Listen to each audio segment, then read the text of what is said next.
اعتقاد به جادو و جادوگری از دیرباز تا کنون در تمدن‌های مختلف وجود دارد.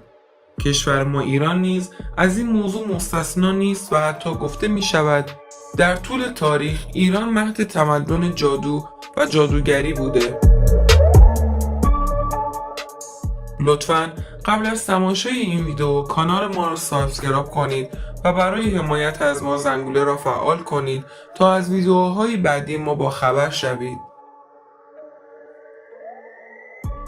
به باور مردم آن زمان جادوگران با مهار این قدرت می توانستند بر آسمان و زمین و تقدیر موجودات تسلط یابند و راه میانبری برای رسیدن آدمیان به اهدافشان شوند.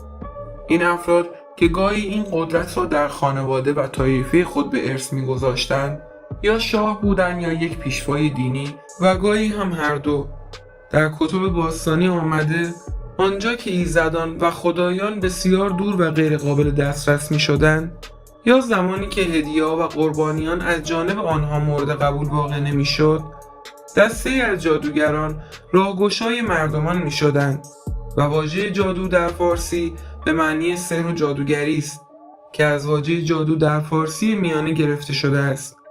بر اساس نوشته هنریک ساموئل شرقشناس و ایرانشناس سوئدی این واژه در فارسی میانه متقدم به صورت یاتوک آمده و صورت باستانی آن یاتوکاست که جزء اول آن در اوستا کتاب مقدس زرتشتیان به صورت یاتو به معنی سحر و جادو به کار رفته. در اوستا این واژه به گروهی از دیوان و ارواح پلید اهریمنی نسبت داده می شود. ریشه های باور به جادو و جادوگری در ایران را باید در اقوام بومی ساکن نجد ایران دنبال کرد. آثار و شواهد یافت شده در تپه‌های باستانی ایران روشنگر این مسئله است که این مردمان بی تردید از جادو استفاده می کردند و مانند ایلامیان باور به ایزدانی داشتند که با قدرت‌های جادویی قادر بودند به اشکال‌های گوناگون درآیند. همچنین استفاده از پیکره‌ها و بازوبندهایی که با اشکال گوناگون یا علائم و نشانه‌هایی که برای در امان ماندن از چشم زخم استفاده می‌شد، همه گویای باور این مردمان به جادو و جادوگری بوده. با ورود آریایی‌ها به نجد ایران و نزدیک شدن آنها به قبایل میانرودان، باورهای بومیان این منطقه در برابر موج جدیدی از باورها و سنت‌ها قرار گرفت. خدایان و شیاطین قدرتمندتر از گذشته پا به عرصه گذاشتند که برای رام کردنشان نیاز به خونریزی و اعمال ترسناکی بود که تنها از عهده جادوگران برمی آمد.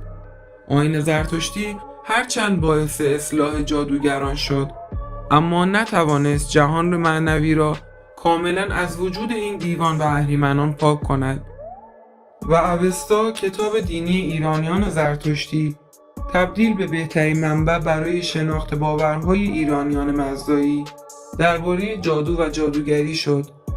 در کتاب وندیداد بخشی از اوستا آمده که اهریمن در مقابل 11مین آفرینش اهورا یعنی سرزمین هیلمن تعدادی جادوگر و جادوهای بسیاری را آفرید. جادوگری از جمله رفتارها و امیالی که در وجود تمام مردم نهفته و تنها با دینداری و باور به ایزد پاک قابل مهار است. با توجه به آنچه در متن اوستا آمده روشن می شود که در زمان زرتشت جادوگران در میان یکتاپرستان زندگی می کردند.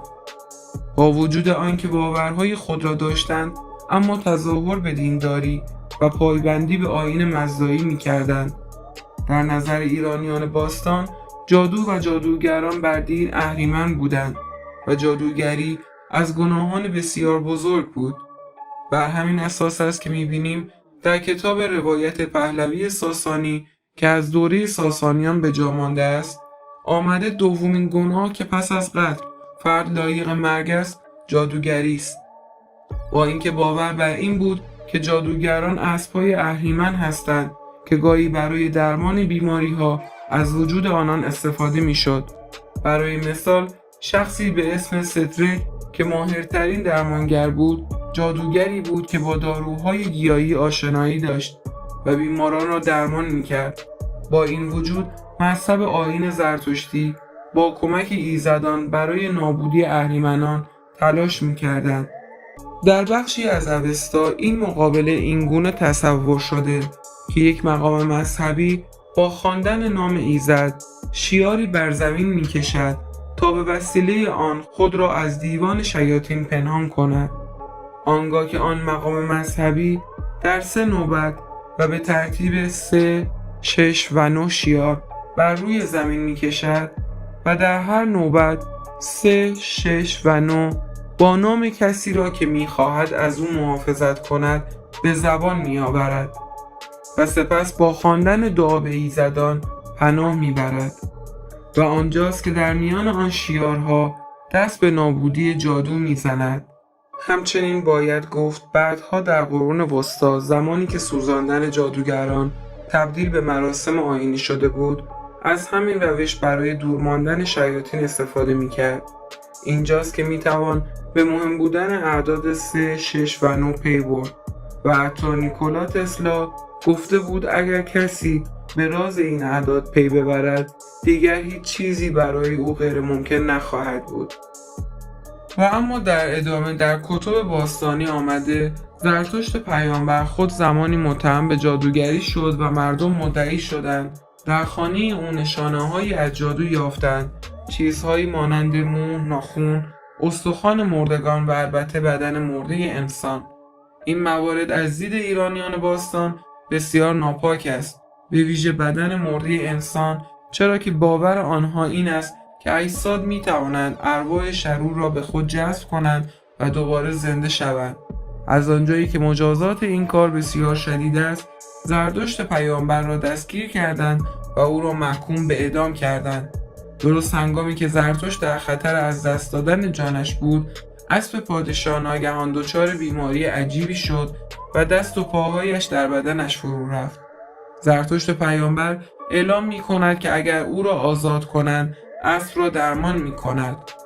آنها زرتشت را آزاد می کنند و او ابتدا یک پای اسب را درمان می کند و شرط می گذارد که اگر شاه و خاندانش به دین او درآیند و یکتاپرست شوند او نیز اسب را به طور کامل درمان می کند. به این ترتیب شاه و تمام درباریانش یکتاپرست شدند که البته بر همین اساس لقب جادوگر به زرتشت دادند، چرا که او از قدرت خود استفاده کرد تا حمایت بزرگان را به دست آورد.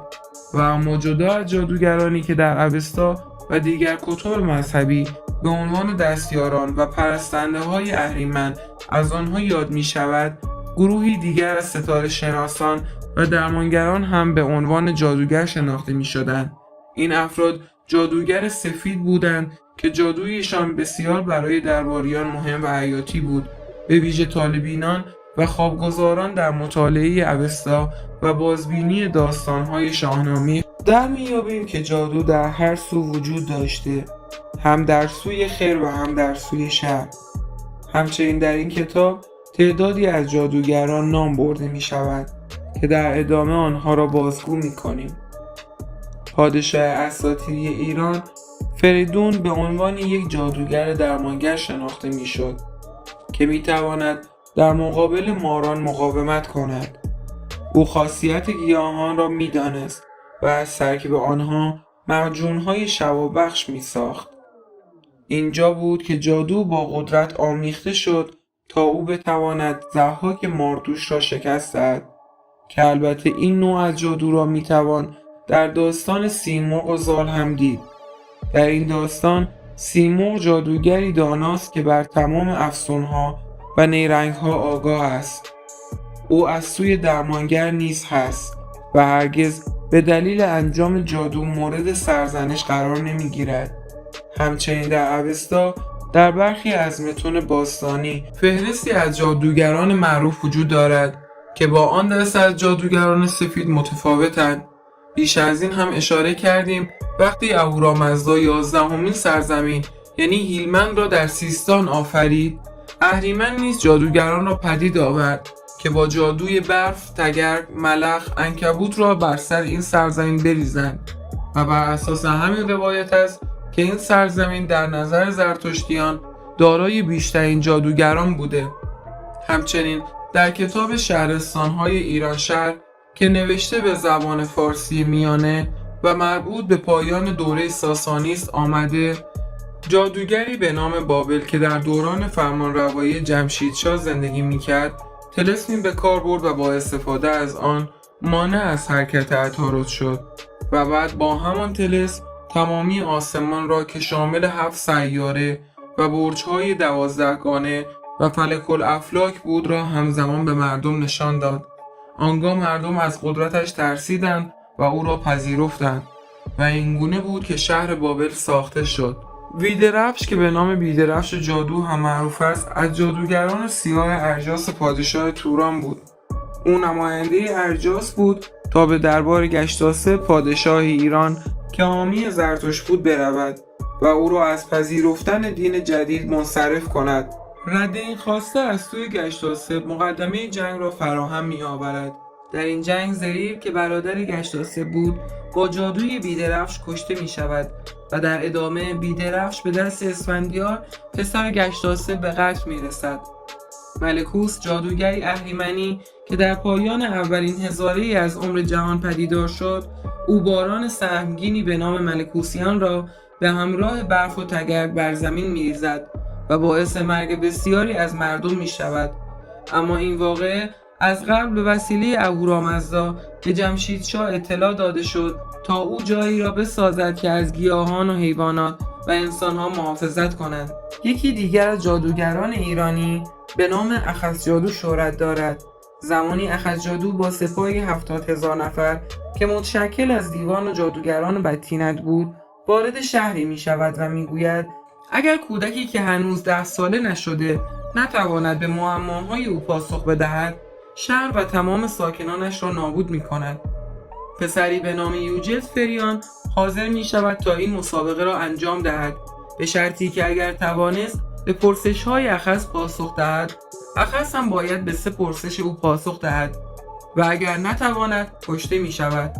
از آنجایی که یوجت فریان با دعای زرتشت تحت حمایت اهورا قرار دارد، می تواند اخذ را شکست دهد و با تمام تلاشی که اخذ برای فهمیدن جواب سوالها می کند، باز هم نمی تواند کاری کند و درمانده می شود. باید دست به کارهای زد که خوی انسانی را از بین می برد. در ادامه فیلم هایی را به شما معرفی می کنیم که امیدواریم از دیدن آنها لذت ببرید.